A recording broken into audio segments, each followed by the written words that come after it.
रमेति इति राम, जो हमारे भीतर रमता है वो राम, वो हर बीज मंत्र का राजा है राम। जिन लोगों ने राम को साधा वो कुछ भी नहीं थे और वो सब कुछ बन गए। एक थे कबीर जी, वो कौन से धर्म के कौन से जात के थे किसी को नहीं पता था। उनके गुरु का नाम रामदास, वो मंत्र देते थे राम। कबीर जी से भी ज्यादा प्रख्यात रोहिदास निचली वर्ग के थे, वाराणसी में थे रामदास स्वामी। वाराणसी के कट्टर ब्राह्मण जो हिंदुइज्म के सारे फैसले करते थे, उन्होंने भी शास्त्रों में रोहिदास के भजनों को, रोहिदास के फिलोसॉफीज को जगह दी। पूरे हिंदुस्तान में केरला से लेकर कश्मीर तक शंकराचार्य को किसी ने नहीं हराया। शंकराचार्य जाते, विवाद करना है, अगर आप जीते तो मैं आपका शिष्य मेरे सारे चेलों को लेकर, और अगर मैं जीता तो आप अपने सारे चेलों को लेकर मेरे शिष्य।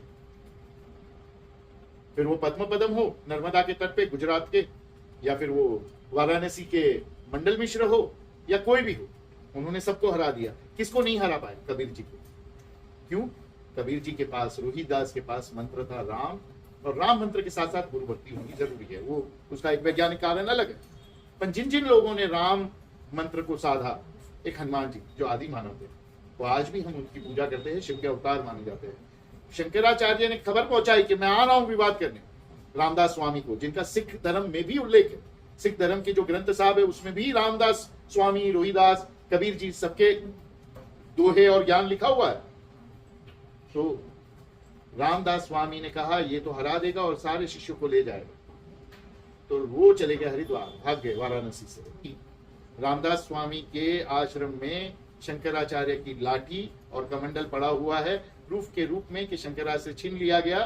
शंकराचार्य विवाद में हार गए और राम मंत्र से ही हराया। शंकराचार्य पहुंचे तो कहा कहाँ है रामदास, विवाद करने का रात हो गई है, वो तो तीर्थ पे गया है, और विवाद वगैरह वो है आपका, वो हम देख लेंगे, पूरा करेंगे, लेकिन अभी रात हो गई है, सो जाइए। तो सो गए, जगह दी गई सम्मान से, और सुबह कहा कि फ्रेश होके आ जाओ, पाखाना वगैरह करके। तो कहाँ जाना है? बोला जंगल में, ये आपको शिष्य ले जाएगा।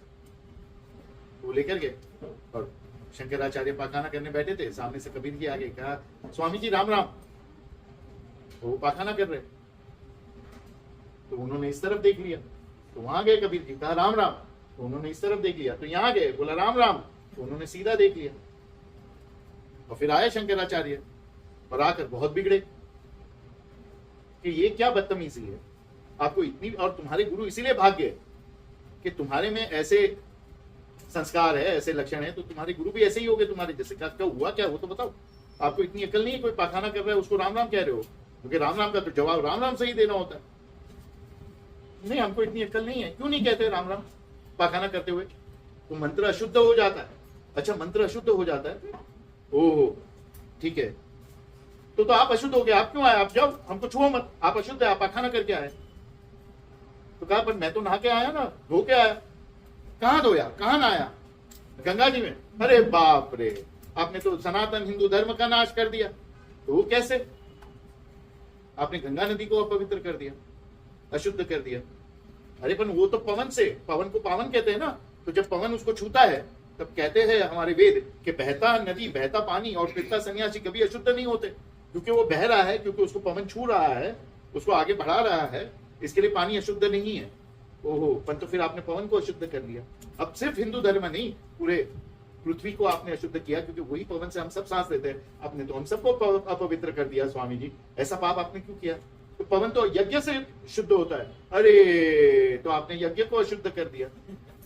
पर यज्ञ तो राम के मंत्र से यज्ञ पवित्र होता है। तो जिस मंत्र से यज्ञ पवित्र होता है वो पाखाना करते वक्त अपवित्र कैसे हो जाए? ये समझाओ। मतलब आपको कोई ज्ञान नहीं है, आपकी लाठी और कमंडल यहाँ छोड़ के जाओ, और हमारे गुरु को तो हराने की बात बाद में, आप शिष्यों को नहीं हरा पाए। किससे? राम। 300 साल अंग्रेज रहे, 150 साल पूरे हिंदुस्तान पे राज किया। राम मंत्र, गांधी जी कुछ नहीं थे, राम मंत्र से उन्होंने अंग्रेजों को हराया। राम मंत्र जो साधता है वो कुछ नहीं हो, उससे सब कुछ बनता है। उसके चेहरे पे चमक आती है,